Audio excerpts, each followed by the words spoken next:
வணக்கம் மாணவர்களே, நாங்கள் கடந்த வீடியோவில் கற்ற பகுதிகளுக்காக நினைவுபடுத்தி கொண்டு நாங்கள் மற்ற பகுதியை நோக்கி நகர்வோம்.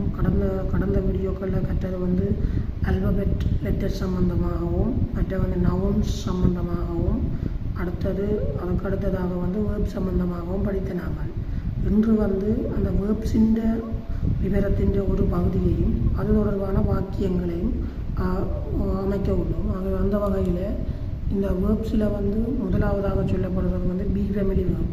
பி ஃபேமிலி வேர்ப் பண்ணுறது am, is, are, was, were, will be, shall be என்று சொல்லப்படுகிறது. இந்த am, is, are, will be, shall be என்றது வாஸ், வர் என்றது இருக்கின்ற, இருந்த, இருக்கும் என்ற கருத்தை காட்டும். டூ ஃபேமிலி வேர்ப் பண்ணுறது டூ, டஸ், டிட், அது செய்த, செய்கின்ற என்ற கருத்தை காட்டும். மற்ற கேஃப் ஃபேமிலி வேர்ப்பில் கேஸ், கேஃப், கேட். கேஸ், கேஃப் வைத்திருக்கின்ற என்ற கருத்தையும், கேட் என்றால் வைத்திருந்த என்ற கருத்தையும் காட்டும். அடுத்ததாக பார்க்க போகிறோம் main verb regular verb. Main வேர்ப்ஸில் ரெகுலர் வேர்ப் பண்ண ஒரு வகையாக பிரிக்கின்றோம். அடுத்த இரெகுலர் வேர்ப் பண்ண ஒரு வகையாக பிரிக்கின்றோம். அடுத்ததாக பார்க்க போகிறோம் கெல்பிங் வேர்ப்ஸ். இந்த கெல்பிங் வேர்ப்ஸ் என்று சொல்லப்படுறது இந்த மெயின் வேர்ப் என்று சொல்லப்படுற ரெகுலர் வேர்ப் இரெகுலர் வேர்ப்புக்கு துணைவினை சொற்களாக அமைந்து காலத்தை உணர்த்துவதாக அமையும். அந்த வகையில் இங்கே காட்டப்பட்டுள்ள பி ஃபேமிலி, டூ ஃபேமிலி, ஹே ஃபேமிலி வேர்ப் எல்லாம் இந்த கெல்பிங் வேர்ப்பாக அமையும். அடுத்ததாக பார்க்க போகிறோம் வேர்ப்ஸில் மாடல் வேர்ப். மாடல் வேர்ப் என்று சொல்லப்படுற இங்கே கேன், மே, சொல்ட், மஸ்ட், குல்ட் என்று சொல்லப்படுகிறது. இந்த கேன், மே, சொல்ட், மஸ்ட், குல்ட் என்று சொல்லப்படுற இந்த டிஃபெக்டிவ் வேர்ப் அல்லது மாடல் வேர்ப் என்று சொல்லப்படுறது இது வாக்கியத்துக்கு துணைவினை சொல்லாகத்தான் அமையும். இதுக்கு பின்னுக்கு ப்ரெசன்ட் வேர்ப்பில் உள்ள மெயின் வேர்ப்புகள் அது ரெகுலராக இருக்கலாம், ரெகுலராக வாக்கியத்திலே அமையப்பெறும். ஆகவே வேர்ப்ஸில் நாங்கள் இவ்வாறான வகையை நாங்கள் பிரித்து கொள்ளலாம். அந்த வகையில் முதலாவது கட்டமாக நாங்கள் இந்த வேர்ப்ஸை வச்சு எவ்வாறு சென்டென்ஸ் அமைக்க போகிறோம்ன்றதையும் டூ ஃபேமிலியை வச்சு நாங்கள் வாக்கியத்தில் உலகில் காட்டப்பட்டுள்ள டூ, டஸ், டிட் என்றதை வச்சு எவ்வாறு நாங்கள் வாக்கியத்தை அமைக்கலாம் ஆங்கிலத்தில்ன்றதை கற்றுக்கொள்ளுவோம். அந்த வகையில் இந்த டூ ஃபேமிலியை நாங்கள் எவ்வாறு பிரிக்கிறோம்னா அதுக்கு முதல் டூ ஃபேமிலின்றதுக்கு முதல் இந்த பி ஃபேமிலியில் காட்டப்பட்ட ஒரு சிறு உதாரணம் ஒன்றை பார்ப்போம். அதாவது எக்ஸாம்பிள் ஐ ஆம் ஏ ஸ்டூடெண்ட். ஐ ஆம்ன்றது இங்கே இருக்கின்ற என்ற கருத்தோடு வரும். ஐ ஆம் என்றால் நான் இருக்கின்றேன், ஸ்டூடெண்ட் என்றால் ஒரு மாணவனாக இருக்கின்றேன். அப்போ ஐ ஆம் ஏ ஸ்டூடெண்ட் என்றால் நான் ஒரு மாணவனாக இருக்கின்றேன். இங்கு சொல்லப்படுகிற சப்ஜெக்ட் என்று சொல்லப்படுறது ஐ என்றதையும், ஆம்ன்றது வேர்ப் என்று சொல்லப்படுகிறது. இது மெயின் வேர்ப்பாக பிரதான வினை சொல்ல இந்த பி ஃபேமிலியில் தொழிற்படுகிறது. அந்த பி ஃபேமிலியில் சொல்லப்படுற இந்த ஆம் பி ஃபேமிலிக்குரியதாக இருக்கிறது. இது ஆம் என்று சொல்கிறது இருக்கின்ற என்ற கருத்தை கொண்டு வரும். ஒப்ஜெக்ட் என்று சொல்கிறது செயற்படு பொருள். ஸ்டூடெண்ட் நான் ஒரு மாணவன், ஒரு மாணவன்ன்றதை இங்கே ஒப்ஜெக்டாக சொல்லப்படுகிறது. ஆகவே ஐ ஆம் ஏ ஸ்டூடெண்ட் என்றால் நான் ஒரு மாணவனாக இருக்கின்றேன். ஐ ஆம் ஏ ஸ்டூடெண்ட் என்றால் நான் ஒரு மாணவனாக இருக்கின்றேன். இது எக்ஸாம்பிள் பி ஃபேமிலிக்குரியதாக இருக்கின்றது. ஆகவே ஒரு சென்டென்சஸ் அமைக்கும் போது நாங்கள் பிரதாகமான கருத்தை கொள்ள வேண்டிய விஷயங்கள் சப்ஜெக்ட் என்ற எழுவாய், அதாவது நவுன்ஸ் நாங்கள் முதல் படித்த நவுன்ஸ், அந்த நவுன்ஸில் உள்ள அனைத்தும் சப்ஜெக்டாக வரும். அடுத்த வேர்ப்ஸ்ன்றது பிரதான வினைச்சொல் அல்லது கெல்பிங் வேர்ப்பாக கொண்டதாக இருக்கும். அடுத்த ஒப்ஜெக்ட் என்று சொல்லப்படுறது செயற்படு பொருளாக இருக்கும். இங்கே வேர்ப்ஸ் என்று சொல்லப்படுற வேர்ப் ஆம் என்ற பி ஃபேமிலி வேர்ப்.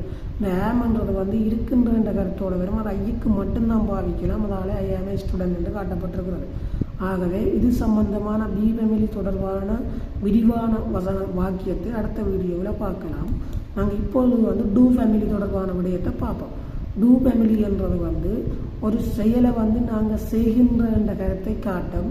அந்த வகையில் புளூரல் நவுனை கொண்டதாக டூ இருக்கும். அதாவது புளூரல் நவுன் என்றால் எழுவாய் புளூரல் நவுனாக இருந்தால், பன்மை நவுனாக இருந்தால் அதுக்கு டூ பாவிப்போம், அதாவது டூ பயன்படுத்துவோம். இப்போ ஆனால் ஐன்றதுக்கு விதிவிலக்காக நாங்கள் டூ தான் பாவிப்போம், ஐ டூ என்று தான் பாவிப்போம். ஆகவே அடுத்தது சிங்குலர் நவுனுக்கு டஸ் பாவிப்போம்.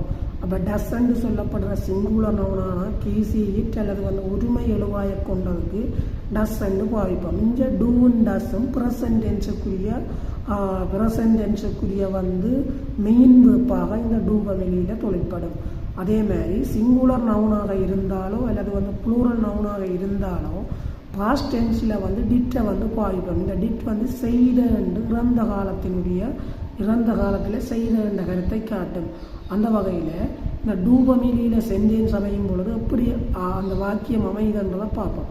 உதாரணமாக சப்ஜெக்ட் என்றது நவுன், அதாவது வந்து சப்ஜெக்ட் என்றது எழுவாய், அந்த நவுன் வந்து முதலாவதாக இருக்கும். அதோட டூ சேரும் அல்லது டஸ் சேரும் அல்லது டிட் சேரும். இந்த டூவும் டஸ்ஸும் சேர்ந்தால் ப்ரெசண்ட்டுக்குரியதாக இருக்கும், ப்ரெசன்ட் காலத்துக்குரியதாக இருக்கும்.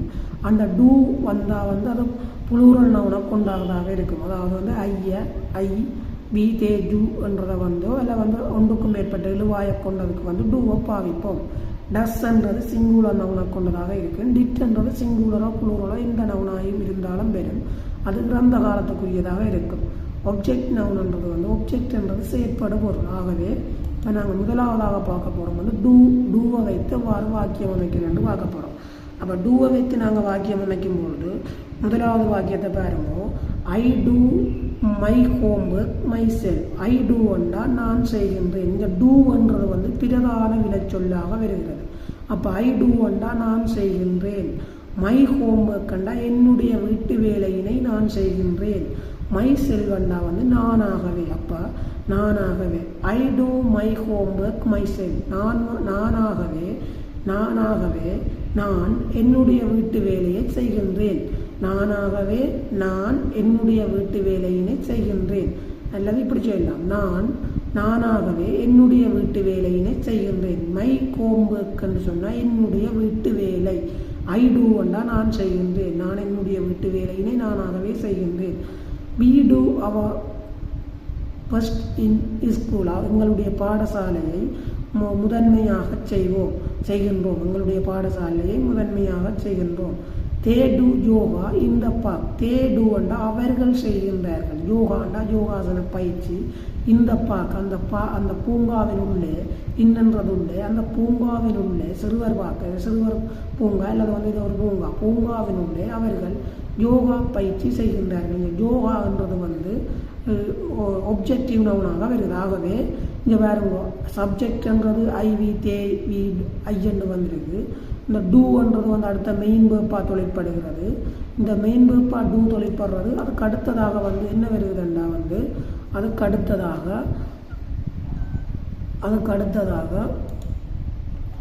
அடுத்ததாக வந்திருக்கிறது என்னென்னா ஒப்ஜெக்டிவ் நவுன் வந்து வந்திருக்கு, செயற்படு பொருள் வந்திருக்கு. அப்போ ஒப்ஜெக்டிவ் நவுன் வந்து அடுத்ததாக வந்திருக்கிறது. பாருங்க, அப்போ அடுத்த வசனத்தை பாருங்க. டஸ்ஸை வச்சு நாங்கள் மெயின் வேர்ப்பா வச்சு எப்படி வாக்கியம் அமைக்க போகிறோம்னா இந்த டஸ்ன்றது சிங்குலர் நவுனுக்கு தான் வந்து பாவிக்கப்படுகிறது. அப்போ சிங்குலர் நவுனுக்கு டஸ் பாவிக்கின்றோம்னா ஒராளின் பேர் ஆக்களின் பேர் தனியாக ஒரு நவுனை குறிக்கிறது. ஒருமையான எழுவாயை குறிக்கிறதுக்கு டஸ் வந்து குறிக்கப்படும். இந்த டஸ் வந்து செய்கின்றதை வந்து நிகழ்காலத்தில் காட்டும். உதாரணமாக சி டஸ் த கார்டனிங் இந்த ஆஃப்டர்நூன். இந்த பின்னேற பொழுதுல சி டஸ் த கார்டனிங். அவள் வந்து பூந்தோட்டங்கள் தோட்டங்களை செய்கின்றாள். அவள் தோட்டங்களை செய்கின்றவள் அவள் தோட்டங்களை செய்கின்றாள். அப்போ டஸ்ன்றது சி டஸ் அவள் செய்கின்றாள். த கார்டனிங் அந்த தோட்டங்களை செய்கிறாள். இந்த ஆஃப்டர்நூன் இந்த பின்னேற பொழுதுல அவள் வந்து என்ன தோட்டங்களை செய்கின்றாள்.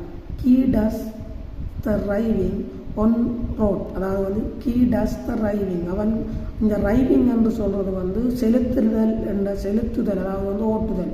இது நவுனாகத்தான் இங்கே வரும். அதே மாதிரி கார்டனிங்ன்றது நவுனாகத்தான் வரும். இங்கே டஸ்ன்றது தான் பிரதான வினைச்சொல்லாக வருது. அப்போ கீ டஸ்ன்னா அவன் செய்கின்றான். என்னத்தை செய்கிறாங்கன்னா வாகனம் செலுத்துகின்றான். என்ன ஒன்றோட்டன்னா வீதியில் வாகனம் செலுத்துகின்றான்.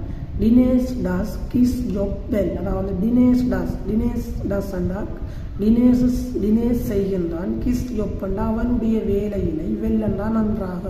வெள்ளண்டா கிணறுண்டா ஒன்று மீனிங்கில் வரும். ஆனால் இங்கே நன்றாக என்ற கருத்தோடு வரும்.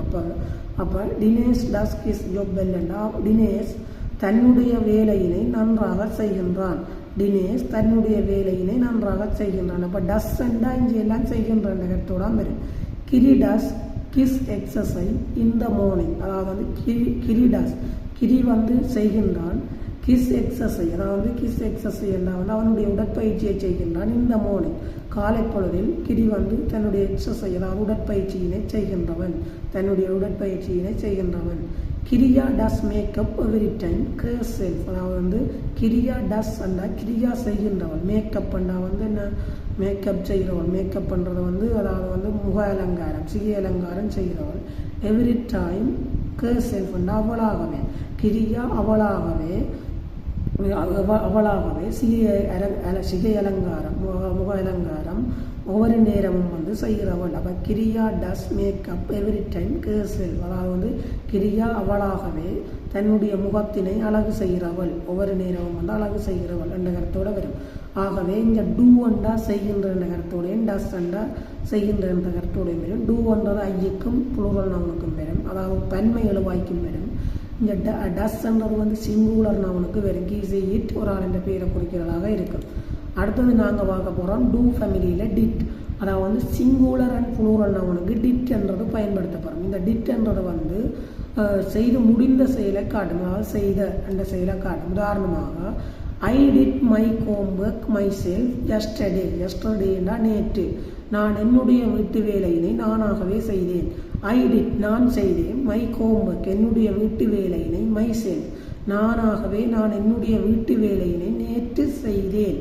அப்போ we did our best in school last year, அதாவது கடந்த வருடம் நாங்கள் எங்களுடைய பாடசாலையை முதன்மையாக வர செய்தோம், முதன்மையாக செய்தோம் என்றால் நான் முதன்மையாக வர செய்தோம் என்றதான் அர்த்தம். அப்போ they did our best in school last year.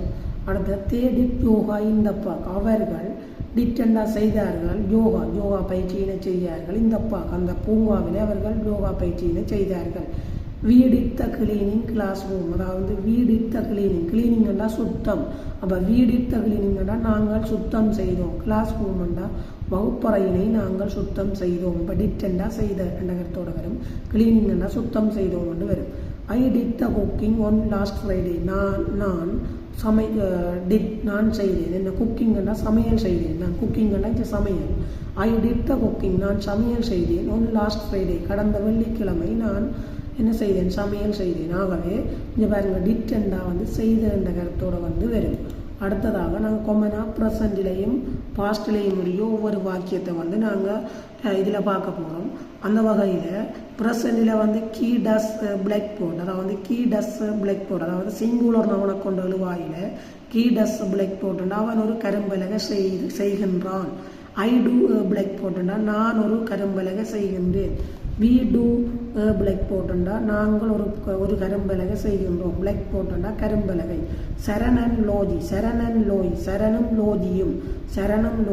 Two, அதாவது சரணன் லோஜியும்ண்டா டூ வரும். சரணன்றது ஒருமை, லோஜி என்றது ஒருமை, ரெண்டையும் சேர்த்து அது பண்ணு. அப்போ சரணன் லோஜி டூ பிளாக் போர்ட், சரணன் லோஜியும் ஒரு பிளாக் போர்ட் ஒரு கரும்பலகை செய்தார்கள். வானா டிட் பிளாக் போர்ட் எஸ்டர்டே, அதாவது வானா ஒரு பிளாக் போர்ட்டை நேற்று செய்தான். அப்போ டிட்டெண்டா செய்தான். அப்போ வானா நேற்று ஒரு பிளாக் போர்ட்டை செய்தான். வானா டிட் பிளாக் போர்ட் எஸ்டர்டே, வானா நேற்று ஒரு கரும்பலகையினை செய்தான். I did blackboard last month, நான் கடந்த மாதம் ஒரு பிளாக் போர்ட்டை ஒரு கரும்பலகையினை செய்தேன். ஐ டிட்டெண்டா நான் செய்தேன், பிளாக் போர்ட்டண்டா ஒரு கரும்பலகையை, லாஸ்ட் மந்த்ண்டா கடந்த மாதம் நான் ஒரு கரும்பலகையை செய்தேன்.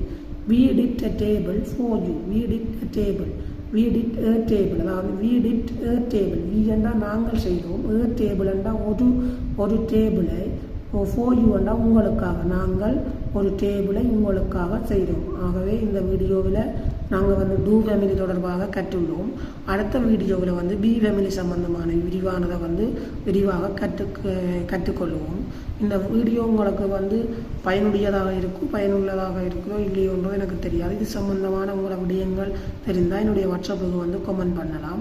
மாணவர்கள் இதில் இணைந்து கொள்ளுங்கோ. அடுத்த கட்டமாக ஓரளவு அடிப்படை விடயங்கள் போன பின்பு அடுத்த கட்டமாக நாங்கள் கற்க போகிறது வந்து என்னென்னா வந்து என்ன கற்க போகிறோம்னா அடுத்ததாக வந்து நாங்கள் பாஸ் பேப்பர் கேள்வி கேட்ட மாதிரி நாங்கள் படிப்பிச்சு கொண்டு போவோம். இப்போ வந்து இதை வந்து உங்களுக்கு ஆரம்பத்திலேருந்து சொல்லப்பட்டதை தந்திருக்கு. ஆரம்பத்திலேருந்து உங்களுக்கு அடிப்படையை வந்து